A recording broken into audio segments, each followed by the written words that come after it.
organization for inviting me to take part in this conference with a very exciting and fascinating topic. So I will be reading about a topic that has fascinated me for years. It is the question of superstition, and specifically the way Plutarch of Chaeronea perceived that topic. So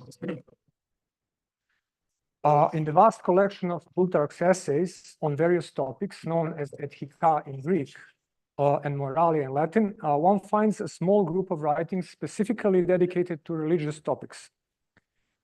In these writings, the author from Chaeronea presented his religious philosophical views on some of the most pressing cultural issues of his time, such as the decline of Greek oracles, which were visited less and less in Plutarch's time and whose prophecies were increasingly disbelieved. This group of writings includes the so-called Pythian dialogues, several of them, the dialogue on the daemonion of Socrates, as well as the essay on superstition, to mention just a few most important ones. I like to think of Plutarch as a proto-anthropologist, among other things, a forerunner of the anthropology of religion. As a priest of the oracle of Apollo at Delphi, as well as an initiate in the Eleusinian mysteries, Plutarch directly witnessed the religious life of his time and took part in it. His need to observe and critically examine the religious phenomena of his era, as well as to leave a written record of them, provided him with a dual position as both an observer and a participant. In this blend of the so-called emic and ethic positions, as it is known as anthropology, he was very interested in the crisis faced by the old Hellenic religion to which he himself belonged. That crisis manifested in various ways, through the spread of atheism, or what he perceived as atheism, meaning mostly Epicureanism, the loss of faith in the oracles of the old gods, the prominence of folk magic, folk religion, call it whatever you like, and last but not least, the emergence of a powerful new religion, Christianity. In an effort to understand the significant changes that have affected the world of traditional Greek spirituality of his day, Plutarch devoted much attention to the question of what constitutes authentic piety, as opposed to various deviations. One of the most widespread deviations was what Plutarch, and not only him, termed deisidaimonia, meaning superstition, which he analyzed in an essay titled Peri Deisidaionias, on superstition. And in this paper, I examine what Plutarch meant or could have meant by that term, and how, in his view, superstition related to the so-called authentic piety. The essay on superstition is somewhat an unusual text for Plutarch.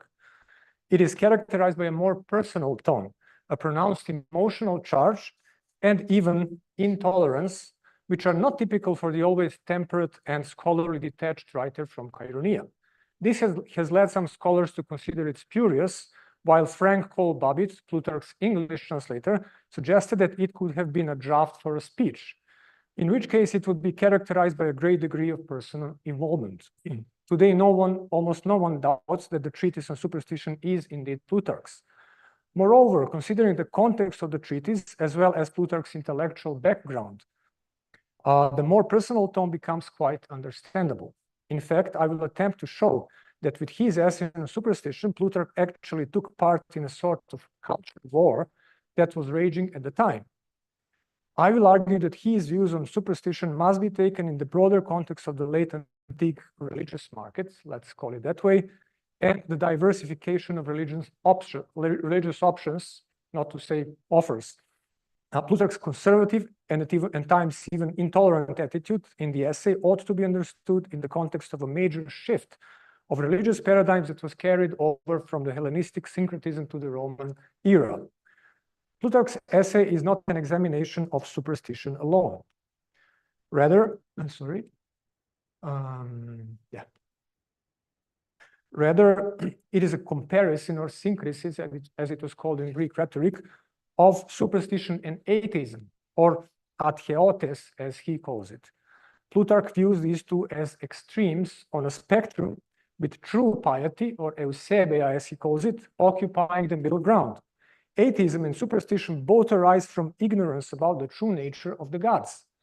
However, superstition is worse, and more dangerous because it is wrong judgment compounded with emotions, mostly fear, whereas atheism is merely wrong judgment with no emotion attached. As an atheist remains composed in his or her ignorance, not falling into harmful, irrational states. Plutarch uses the word allogistos for irrational. On the other hand, the delusion of superstition is more dangerous as it involves the creation of various affective states, or pathye, as he calls it, and not only him, as we know from Plutarch's other writings, and these are the greatest enemies of the soul. In a superstitious person, they manifest as a web of negative emotions, a state of constant anxiety, and even a kind of obsession, which shackles the soul and keeps her in a state of hopelessness and helplessness. The tragic paradox of superstitious people is that they believe in the gods, but in the wrong way. They are a kind of inverted believers. Their belief that the gods wish to harm them leads them to passivity and defeatism. In other words, superstition is the mistaken idea that the gods cause pain or harm, a false idea that provokes unnecessary fear. Thus, what we find in Plutarch's essay is above all a stunning psychological analysis of what he saw as a superstitious person. But what does Plutarch mean by superstition? Given his twofold position as a participant and a judge, so to speak, it is of crucial importance to examine the cultural, literary, and historical context of his assessments. We may commit the mistake of projecting our own modern understanding of superstition onto Plutarch and antiquity as a whole. As Dale Martin rightly points out, the modern notions of superstition are parasitic on whatever is taken to be scientific. In other words, quote, superstitions are beliefs and practices that presuppose a faulty understanding about cause and effect, usually by assuming notions of causality that have been rejected by modern science, end quote. In other words, superstition in our time is the other to science. The problem with this approach is that we can label as superstitious anything we see in ancient culture that looks superstitious by modern standards, including, of course, Plutarch himself. Instead, we should try to understand this notion on Plutarch's own terms. So let us first see in what ways he speaks of superstitious people, their behavior, habits, and convictions. From the way Plutarch describes them, we can conclude that he drew his examples from two types of sources: from literary tradition, which is, of course, a standard component of his style and approach, but also from personal observation. As befits a defender of traditional ancestral religion, who was in line with other ancient critics of myth, such as Xenophon and Heraclitus, Plutarch attacks the anthropomorphism of the gods and their myths because they instill irrational fear of gods into people's minds.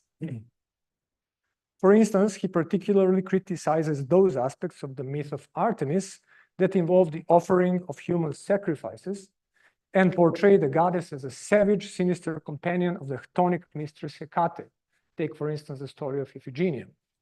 With equal ferocity, Plutarch opposes the myth that attributes cruelty to Lethe, the mother of the divine twins Apollo and Artemis. He does not believe that the goddess could have ordered her son and daughter to kill the queen Niobe just because of her boastful nature. They think nothing differently of Apollo, Hera, or Aphrodite, notes Plutarch bitterly, referring to superstitious people. They fear and dread them all, end quote. Just in passing, this criticism of people who misunderstand the myth is directly related to Plutarch's ideas about desirable and undesirable types of education, on which he elaborated in his essay, How to Study Poetry, where he took up Plato's criticism of poets who corrupt the young by presenting a wrong image of the gods. Echoes of that criticism are strongly present in the essay on superstition as well.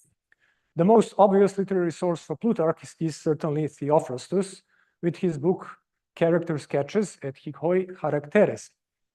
As the 16th example in his brief outline of moral types, Theophrastus presents the superstitious man of his time, Daimon, as he calls him, a man obsessed with ritual purity, who walks around with a laurel leaf in his mouth, compulsively washes his hands and sprinkles himself with water from holy springs, who invokes the name of the goddess Athena as soon as he hears the hoot of an owl, etc. Plutarch takes a number of examples of such behavior from Theophrastus, or at least his examples closely resemble those of Aristotle's student, such as when he describes people smearing with mud, wallowing in filth, casting oneself down with face to the ground, etc. In truth, Theophrastus's treatment of superstition is much simpler than Plutarch's, almost at the level of parody.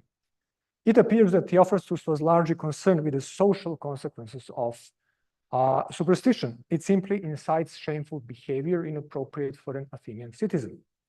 However, he is very important in the formation of the Greek philosophical notions of superstition for two reasons. First, as far as we know, he was the first philosopher to use the word deidaimonia as a term of reproach in the context of superstition, a question to which I will return. And second, he was the first to interpret superstition as a kind of excessiveness. For him, the superstitious person is someone who is excessive in their observation of ritual piety, as well as someone who pays too much attention to signs and omens. In other words, superstition is the too much extreme, of which impiety and atheism are too little. What we find at the core of such understanding thus is the Aristotelian notion of balance, or the mean, mesotes, which Plutarch, following Theophrastus, inherited and fully employed in his interpretation of piety and its deviations. Even more interesting in Plutarch's is Plutarch's second type of sources, namely his personal observation, although it is very difficult to make a clear-cut distinction between these two types of sources. But undoubtedly based on the insights of Apollo's priest, who, as we know, traveled extensively and was in active communication with people from different parts of the world, Plutarch sketches a portrait of a man lost in a much bigger world than that of Theophrastus, where the grip of traditional religion has long since weakened.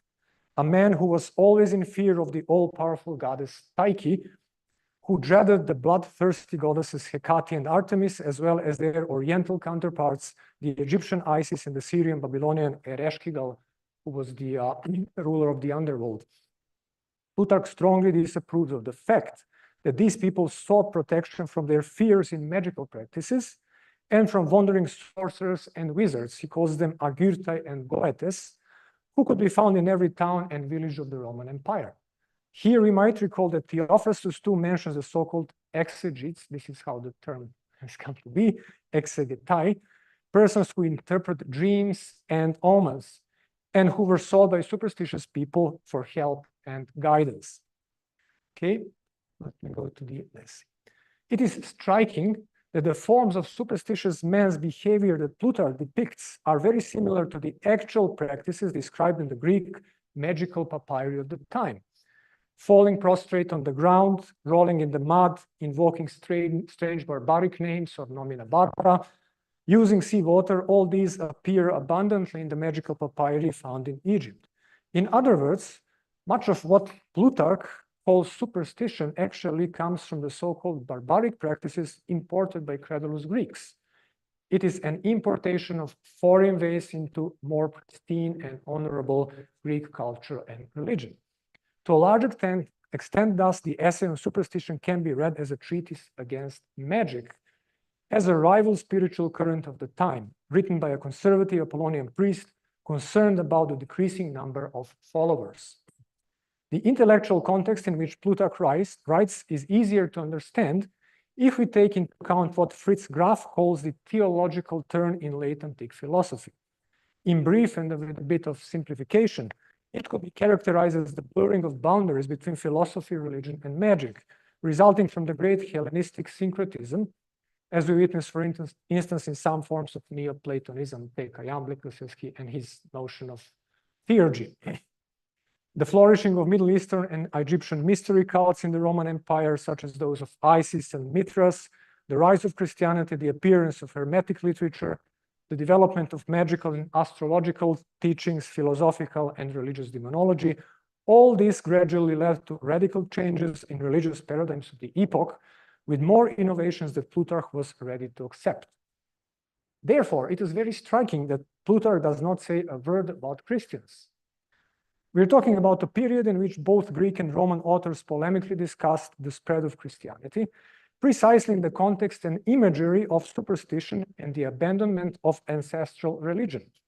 Writing about the Christian community in his province, for instance, Pliny the Younger calls Christianity a contagious superstition, contagio superstitionis, and interestingly enough, blames it for the fact that some temples have become almost deserted and religious festivals neglected, an argument very similar to Plutarch's in his criticism of those who reject their traditional religion.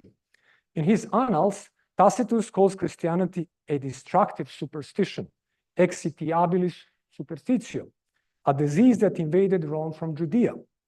When praising Nero, Suetonius uses the same labels for Christians. He says that they're a kind of human in the grip of new and maleficent superstitio.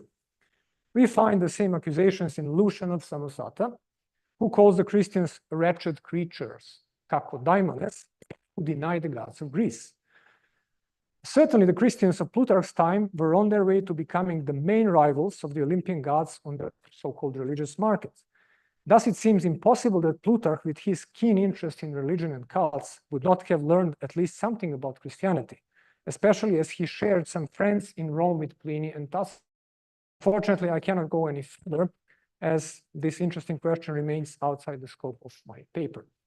Let me instead return to the element of fear in Plutarch's definition of superstition. It is contained in the very term deidaimonia, which he rightly interprets as fear of gods. More precisely, it means fear of demons, with the oldest, most general meaning of daimon being simply divine force. It could variably refer to gods, heroes, the souls of the deceased, different supernatural forces, positive, negative, or simply neutral. The topic does not allow me to digress into Plutarch's notions of demons, which partly move away from the traditional Platonic idea of demons as some sort of semi-divine beings and intermediaries. It is more important to consider the implications of fear in Plutarch's overall understanding of piety and religion. First of all, the term itself is ambiguous and can be misleading. Both halves of the term can have a range of meanings, as I just mentioned in the case of the word daimon.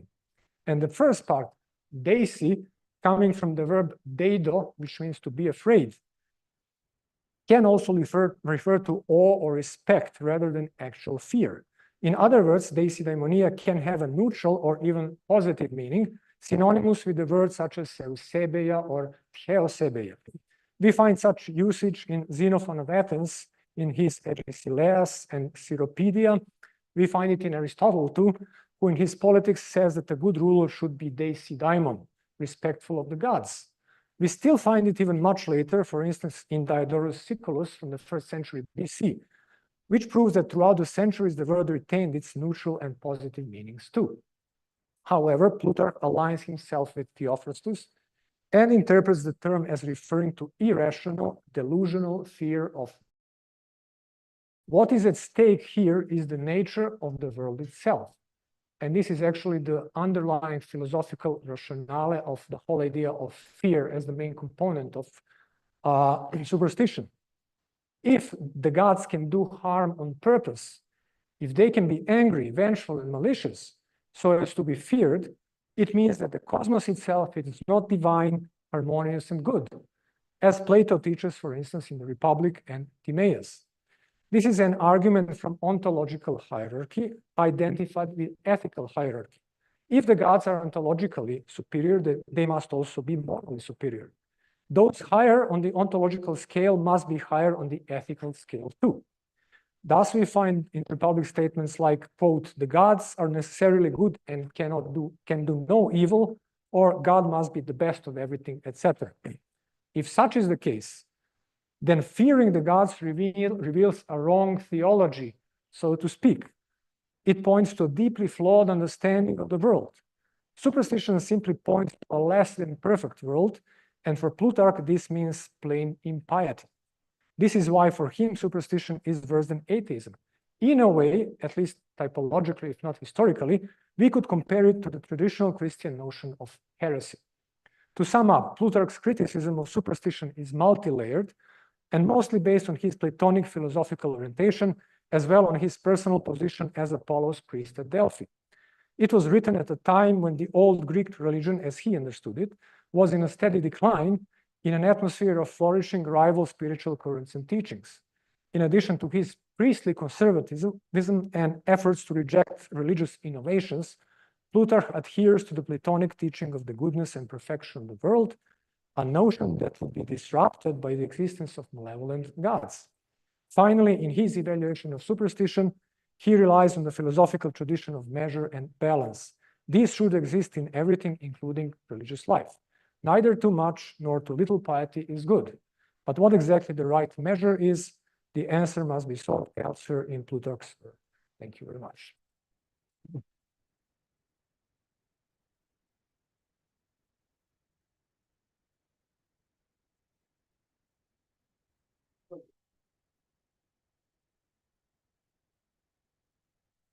We have questions. So.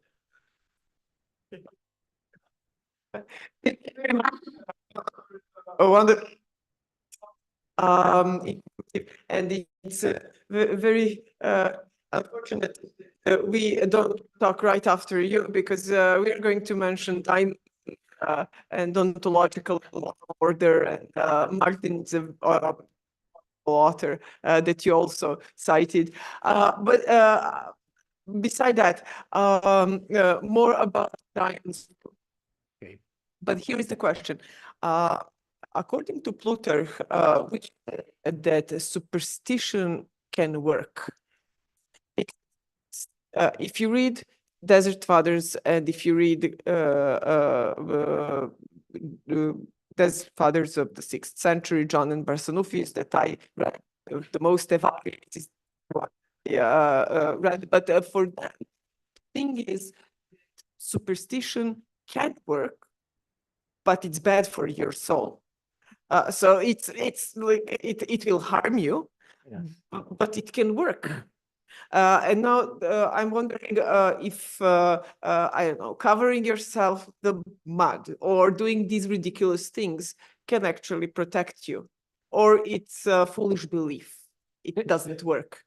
Well, I can respond with a counter question. What is it that you hope to achieve by superstition? I mean, well, to protect when you say yourself, if- to heal yourself, those things, right? Like people do it to not to get sick or to recover from sickness, or to get a job, or not to lose a job, or like, you know, those things. But the thing is that but the thing is that, no, jokes aside, but for John and Barson. Yes. Yeah, but it's more than that. For John and Barsanuphius, these are causal powers that exist out there. You call moon helps you out.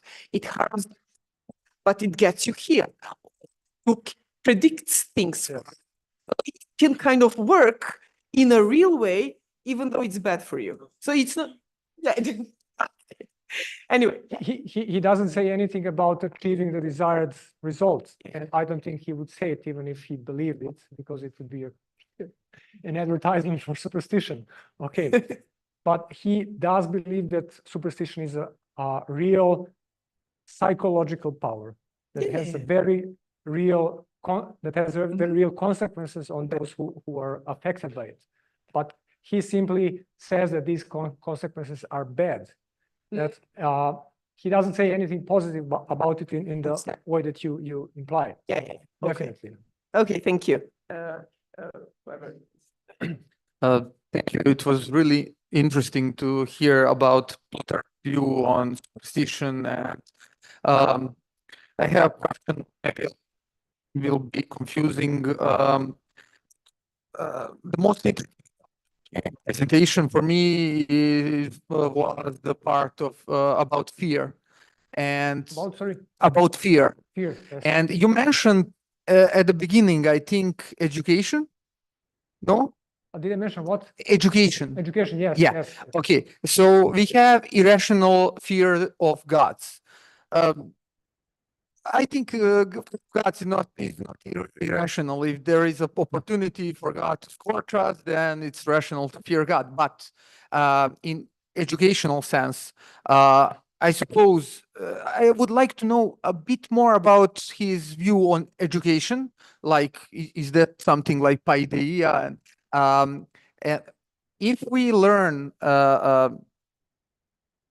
young people to not about the real nature of gods, we would not have irrational fear of God. So we would be free of fear in that sense. So he was thinking about God, that God is like his nature is that he would not hurt us, even if we are bad. So I would like to hear something more about his view on God. Would he hurt us if we are bad, and something about educating young people about a fear of gods. Okay, Sorry. thank you very much. It's a great question. Let me just get back to the first part of your question. Actually, it's very interesting because this whole idea is about trying to eliminate the idea, the notion of God's capacity to harm us. Okay. So it goes back to Plato's idea of the demiurge who creates the best possible world, which is the most beautiful world, the good world, etc. I think that it could be seen as a kind of utopian philosophical project of trying to sanitize and tame an uncontrollable, insufficiently known, whimsical, and terrifying world. Because I think it's safe to say that all ancient cultures had an image of the world as a dangerous place and of gods as dangerous entities who could harm us, as they wish, whether we did something bad or not. So this idea was actually an attempt to somehow contain this ancient fear, which I agree with you totally is rational. It's a rational fear because we don't know what will happen the next moment. And it ultimately failed, as we can see, in late antiquity with Neoplatonists, with bad demons coming into the picture, etc. As for education, Plutarch, this essay that I mentioned, How to Study Poetry, it's totally based on Plato's Republic, and that you should not spoil children by telling them those horrible stories about gods who mutilate each other, etc., because it actually creates the wrong image of the divine realm. So basically, you should purge the curricula, to put it that way, and teach them only those things that uplift virtue, etc. What else I wanted to say about this was that skip my mind now. Yes, the Plutarch's concept of gods. You can read about it in Pythian dialogues, especially on the letter E at Delphi. Also on the decline of oracles, etc. He's on the way of in the process of turning Apollo into a monotheistic divinity. I would put it that way. And in a sense, he writes about God as a transcendent being that very much looks like the Christian God, and makes a distance. He's very angry with identifying Apollo with the sun, for instance. It pisses him off. He says, Apollo cannot be the sun, the God. Apollo, he is transcendent. He is, that's how he interprets this letter E, as you are A. So it confirms his ontological absolute status. I don't know if I. Yeah. Okay. It looked like Christian God actually for me. So yes. Welcome. Thank you for a great talk. That's a short one. It's a question of formulations. Can anywhere in the text kind of formulation of definition of superstition as a fear of supernatural or like a fear of metaphysical? And the second part of the question is that in there found a definition of superstition as fear of unknown. I guess not, but this is my favorite definition, so that's why I'm asking.